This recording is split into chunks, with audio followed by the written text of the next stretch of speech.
Karibu mpenzi mtazamaji na mfuatiliaji wa channel yetu pendwa ya Sauti ya Ukweli wa Leo. Langu jina ni Baraka David. Naam, ninakukaribisha katika mwendelezo wa vipindi vya kujifunza neno la Mungu. Na leo kuna ukweli mwingine ambao upo kwa ajili yako. Nikualike tupate kuomba tunapoenda kujifunza neno la Mungu. Naam, tuombe. Mungu wetu na Baba yetu, tunakushukuru kwa wasaa ambao umetupatia na mtazamaji wangu. Tunapoenda kujifunza neno lako, tujalie hekima, ni kupitia jina la Yesu Kristo. Amen. Na mpenzi mtazamaji, leo kuna ukweli mwingine ambao ni muhimu kwa sababu ya siku hizi za leo, katika kizazi hiki ambacho tunaishi. Na tumeona ni namna gani ambavyo ulimwengu na jamii ya sasa inavyoporomoka kimaadili. Na tunaona namna ambavyo kuna mambo ambayo hata binafsi uko unayashuhudia, unayaona yakitendeka meza mtaani kwako au katika masikio yako. Unaona ni namna gani ambavyo mwanadamu amepiga hatua katika kuyatenda maovu. Na kuna vitu vingine vinazidi na vinashtua machoni kwetu. Na hii inatuonyesha ya kwamba ni dhahiri shahiri ya kwamba tumekaribia ule mwisho ambao Biblia inaueleza. Nichukue nafasi hii pia kumshukuru, lakini pia kumpongeza yule ambaye aliweka bango la amri 10 za Mungu katika njia ya Makongo mkabala na chuo kikuu cha University of Dar es Salaam. Ile imekuwa ni onyo kwa wakazi wanaoishi Dar es Salaam pamoja na mkoa wa Dar es Salaam pamoja na Tanzania na ulimwengu kiujumla. Imekuwa ikituambia ya kwamba bado amri za Mungu zinafanya kazi katika maisha yetu. Amri za Mungu hazijapitwa na wakati. Ili hali mwanadamu anatanga mbali na kwenda mbali zaidi katika kufanya maovu, lakini bado amewiwa kutukumbusha ya kwamba Mungu anatuhitaji turudi katika njia yake. Na ule umekuwa ushuhuda wa kila mmoja ambaye atakatiza katika njia ile ya Makongo juu kuelekea University of Dar es Salaam. Imekuwa ni ushuhuda kwake ya kwamba amekutana na sauti ya Bwana ikimkataza au ikimuonya juu ya matendo yake mabaya. Na hivyo ndivyo imekuwa onyo kwetu. Kwa Bwana anaendelea kutukumbusha, na somo la leo pia linaendelea kutukumbusha juu ya amri za Mungu. Na tutaona namna gani ambavyo kwa kuzivunja na kuendelea kuzivunja amri za Mungu, matokeo ni yapi hasa. Amri za Mungu bado zipo, zinafanya kazi, na hata moja haijabadilishwa, na hata moja haijatenguliwa. Amri za Mungu ni kamilifu, na amri za Mungu lipaswa kutuongoza wanadamu wenye utashi. Huu ni wito ambao tumepewa wa kutii amri za Mungu. Lakini katika siku ya leo, ninatamani tutafakari jambo moja ambalo kila mtu anaweza akawa ni ushahidi, ana ushahidi nalo. Kuongoza wanadamu wenye utashi. Huu ni wito ambao tumepewa wa kutii amri za Mungu. Lakini katika siku ya leo, ninatamani tutafakari jambo moja ambalo kila mtu anaweza akawa ni ushahidi, ana ushahidi nalo. Tunajaribu kuona namna gani ambavyo ulimwengu unapitia mabadiliko ya tabia ya nchi. Tunajaribu kuona ukame ukishamili mahali. Na watu ambao wanahusika na masuala ya mabadiliko ya tabia ya nchi wanasema sehemu fulani ya dunia inaelekea kuwa jangwa pia. Lakini tunaona namna ambavyo vimbunga na hata kipindi cha nyuma hapa Tanzania, hususan katika mikoa ya Pwani, tulikuwa na kimbunga ambacho kilikuwa kinaonyesha kutishia hali ya usalama. Tulikipatia jina tukakiita kimbunga Hidaya. Lakini kwa bahati nzuri hakikuleta madhara makubwa. Lakini katika mataifa mengine tunashuhudia vimbunga hivi vikileta madhara na kufanya uharibifu mkubwa. Vipi kuhusu mafuriko? Hususan katika miji mikubwa kumekuwa na mafuriko, maji kujaa na kuharibu mali za watu na hatimaye kupoteza hata uhai wa watu. Tunaona namna ambavyo matetemeko yanaendelea kushamili. Hapa kwetu pia Tanzania tulikuwa na tetemeko la Kagera ambalo kimsingi lilifanya uharibifu mkubwa na kuua watu. Hii inatuonyesha namna gani ambavyo mabadiliko ya tabia ya nchi yanaenda kwa kasi. Katika mji huu wa Dar es Salaam ambao pia umeonywa kupitia amri za Mungu kwamba tumrejelee yeye, tunashuhudia ongezeko la joto kiasi cha kwamba mtu kukaa ndani ya nyumba yako ndani ya risali moja unaona ni shida, na hatimaye unatoka walao kutafuta hewa safi au hewa ya baridi. Hii inaonyesha ni namna gani ambavyo mabadiliko ya tabia ya nchi yanaendelea kushamiri na kila siku yanaendelea kushika hatamu. Hii inatupasa tushtuke na tujue ya kwamba kadiri muda unavyozidi kwenda na kadiri maovu yanavyozidi kuongezeka, ndivyo hali itakavyozidi kuwa mbaya zaidi. Tutashuhudia matetemeko makubwa, na miongoni mwa matetemeko ambayo yalileta historia na uharibifu mkubwa na uangamivu wa watu ni tetemeko ambalo lina historia kubwa, tetemeko la Risbon, ambalo hilo liliua maelfu na kuharibu mali za umma. Kagera tumekuwa na matetemeko. Kwa hiyo Tanzania ni washahidi na ni mashahidi wa mabadiliko ya tabia ya nchi. Lakini leo natamani tujifunze kwenye Biblia. Biblia inasema nini? Biblia inasema nini na inatoa sababu gani juu ya matetemeko na majanga ya asili, nature disaster? Inasema nini Biblia kuhusu mafuriko, kuhusu jua kuwa kali, joto kuongezeka, kuhusu ukame? Biblia yenyewe haijanyamaza kimya. Unajua leo mpendo unanitazama, tukiuliza wanasayansi ni kwa nini tunapata matetemeko ya nchi, zitakuja sababu nyingi kadha wa kadha. Wengine watasema ni miamba inapishana chini. Wengine watasema ni urojo chini unapishana na hivyo kusababisha dunia kutikisika. Wengine watasema ni vitu fulani vimeelemea upande fulani wa dunia na hivyo dunia huenda inapata mtikisiko. Lakini ninatamani tupate uhalisia wa mambo haya. Ni sababu gani tunapitia matetemeko? Ni sababu gani tunapitia majanga ya asili? Je, Biblia imenyamaza kimya? Na leo nataka nikufungue ukweli mwingine wa kwamba Biblia hainyamaza kimya. Sababu kwa nini tunapitia matetemeko? Tunaweza tukasoma katika kitabu cha Isaya 24 na fungu la 4 mpaka fungu la 6. Hapa kuna sababu kwa nini tunapitia majanga ya asili. Anasema hivi: dunia inaomboleza, inazimia. Ulimwengu unadhoofika, unazimia. Watu wakuu wa dunia wanadhoofika. Tena dunia imetiwa unajisi kwa watu wanaoikaa, kwa maana wameziasi sheria, wamebadili amri, wamelivunja agano la milele. Ndiyo sababu laana imeila dunia hii, na hao wanaoikaa wanaonekana kuwa na hatia. Ndiyo sababu watu wanaoikaa dunia wameteketea. Katika kitabu cha Isaya 24, Biblia inasema ya kwamba katika fungu la 4, dunia inaomboleza, dunia inazimia, ulimwengu unadhoofika. Namna ambavyo tunaona majanga ya asili yanaongezeka, namna tunavyoona mafuriko katika miji mikubwa, namna ambavyo tunaona jua kuwa kali, hali joto kuongezeka, ukame mahali, tunavyoona matetemeko yakishambulia, vimbunga, tsunami vikishambulia. Hili linatuonyesha ya kwamba dunia imefika pahala fulani, na tunaweza tukawa mashahidi kwayo. Na hayo ndio anasema dunia inaomboleza na dunia inazimia. Anasema ulimwengu unadhoofika, unazimia. Watu wakuu wa dunia wanadhoofika. Naam. Tena dunia imetiwa unajisi kwa watu wanaoikaa. Yaani mimi na wewe tumeitia najisi dunia. Na ndio maana dunia inapitia haya yote. Kwa swala zima la ukame, ongezeko la joto, swala zima la matetemeko, vimbunga, tsunami na kadhalika vingi ambavyo sijaviainisha, sababu ni kwamba sisi wanadamu tumeonekana tuna hatia. Ni hatia gani hii ambayo tunayo, ambayo inasababisha ulimwengu kudhoofu, ambayo inasababisha ulimwengu kufadhaika, ambayo inasababisha majanga mbalimbali? Unajua mpendwa, kuna watu tunataniana, lakini tunataniana katika uhalisia. Unatembea na ndugu yako anakwambia joto ni kali, alafu anakwambia hizi ni dhambi zetu. Ni kweli amezungumza katika utani, ila Biblia inamaanisha ya kwamba tumetia unajisi dunia, na ndio maana dunia inapitia hali hii. Anaendelea kwa kusema nini? Katika fungu la 5, katika fungu la 6, Isaya 24 fungu la 6, anatoa sababu. Anasema ndiyo sababu laana imeila dunia hii, na hawa wanaokaa wameonekana kuwa na hatia.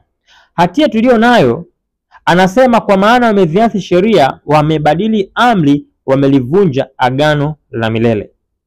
Kwa hiyo ndo hatia ambayo tunayo. Moja, tumebadili amri. Mbili, tumeziasi sheria. Tatu, tumelivunja agano la milele. Hivi vitu vitatu mpendwa, tumeonekana kuwa tuna hatia navyo. Na ndio maana dunia inaendelea kupata shida, na sisi ambao tunaendelea kukaa katika dunia haitakuwa mahali salama tena kwetu. Kwa sababu kadiri tunavyozidi kuendelea, ndivyo kadiri tunavyofanya maasi, ndivyo kadiri hali itakavyozidi kuwa mbaya zaidi. Na ndio maana ninampongeza na kumwombea zaidi yule ambaye ametukumbusha hususan kutuwekea bango la amri 10 za Mungu kwa sheria zake ili tuzitii. Tutakuwa na maswali mengi ya kujiuliza, na ni nani wa kutatua migogoro hii ya hali ya hewa? Na ndivyo tunaona ya kwamba kwa kuacha uovu wetu, dhambi zetu, tusishiriki, ndivyo tutakavyopata auheni. Lakini kadiri tunavyopewa rehema ya Bwana, ndivyo kadiri tunavyozidi kuua, kuzini, kuiba, kusengenya, kuvunja sabato, agano la milele na kadhalika. Sasa ninatamani tuyajue haya mambo matatu ambayo tumeonekana kuwa tuna hatia nayo. Katika kitabu cha Isaya 24 anaeleza mambo matatu ambayo tunaonekana kuwa na hatia nayo, ambayo haya yanasababisha hali mbaya ya ulimwengu. Moja, tumeziasi sheria. Mbili, tumebadili amri. Tatu, tumevunja agano la milele. Agano la milele ni nini? Ambalo hili kwa kulivunja tunashuhudia dunia ikipata mfadhaiko, tunashuhudia hali mbaya, tunashuhudia ukame, tunashuhudia matetemeko ya kiua. Ni kipi hiki? Ndipo tunajua ya kwamba kwenye Biblia tunajifunza agano la milele ni kitu gani kupitia kitabu cha Kutoka 31 na fungu lile la 16. 31 na fungu lile la 16. Kwa sababu kwenye fungu la 24 kwenye Isaya 24 hajaeleza nini agano la milele ni kitu gani ambacho wanadamu wameonekana kuwa na hatia nacho. Anasema katika kitabu cha Kutoka 31 na fungu la 16, anasema, anafafanua, kwa ajili ya hayo wana wa Israeli wataishika sabato, kuiangalia sana hiyo sabato katika vizazi vyote, ni agano la milele. Naam, sabato ni miongoni mwa amri 10 za Mungu, na hii ni amri ya 4. Na hii ni agano la milele ambalo halivunjiki.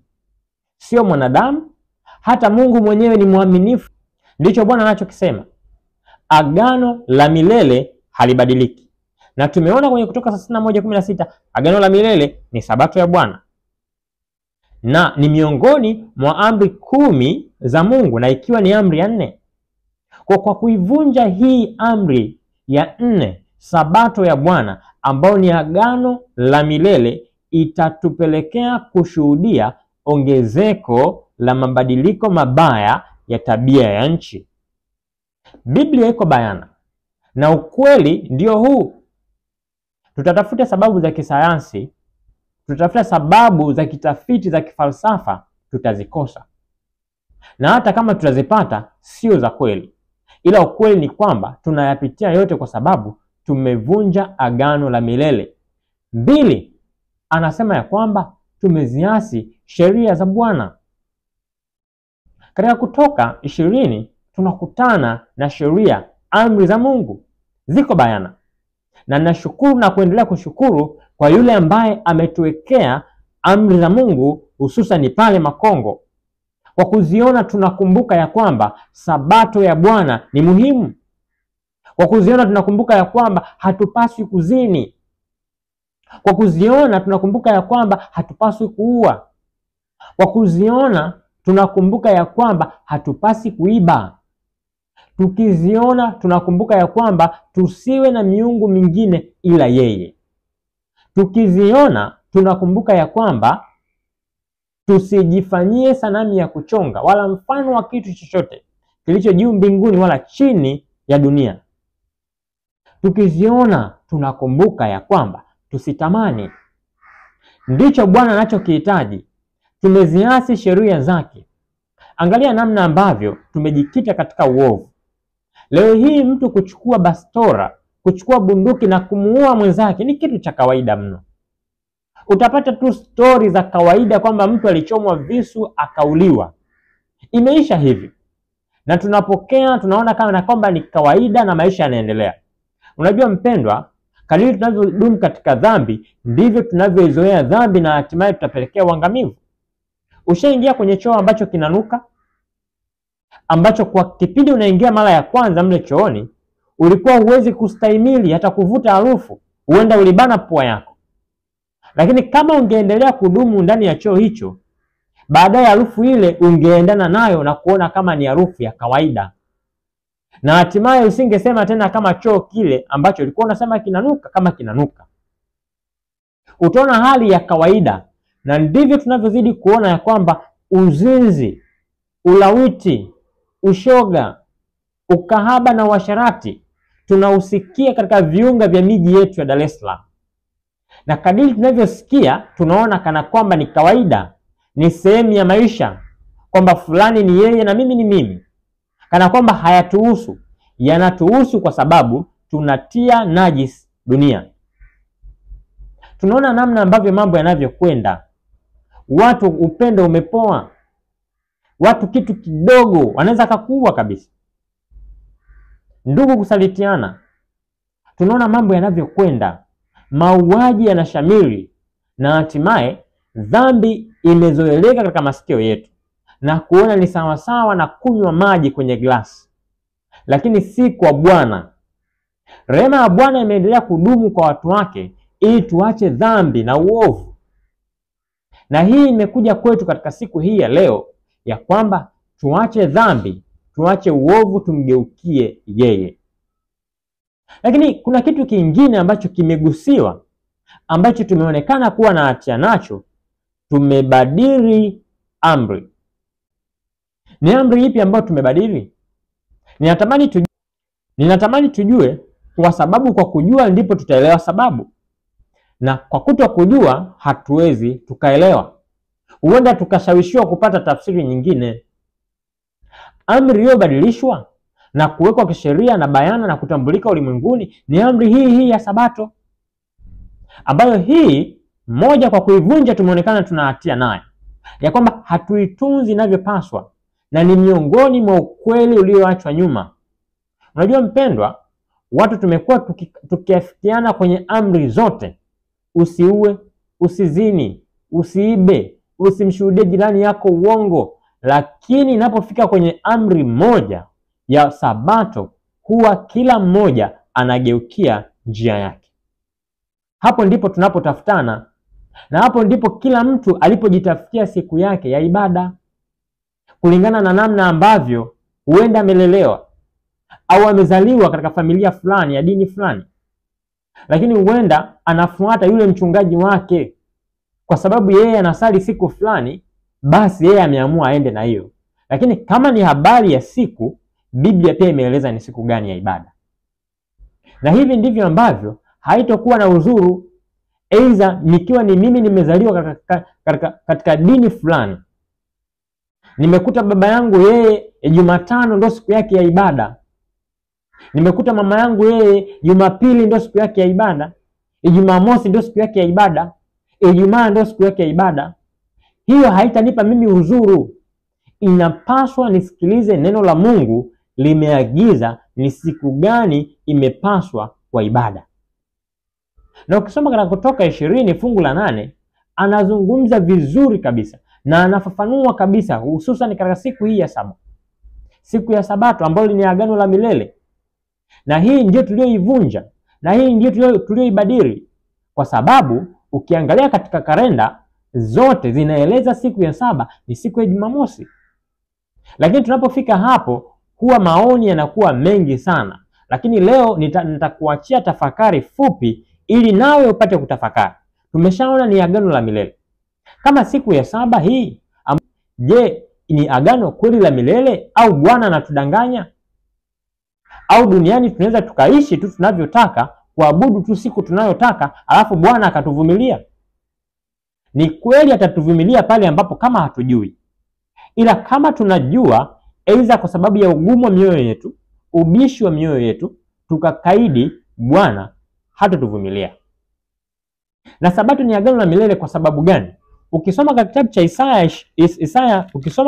Isaya 66 na fungu lile la 22, kuna maana kudhihirishia kwamba kweli sabato ni agano la milele, sabato ya siku ya saba ambayo leo katika siku zetu za Kiswahili tunaiita Jumamosi.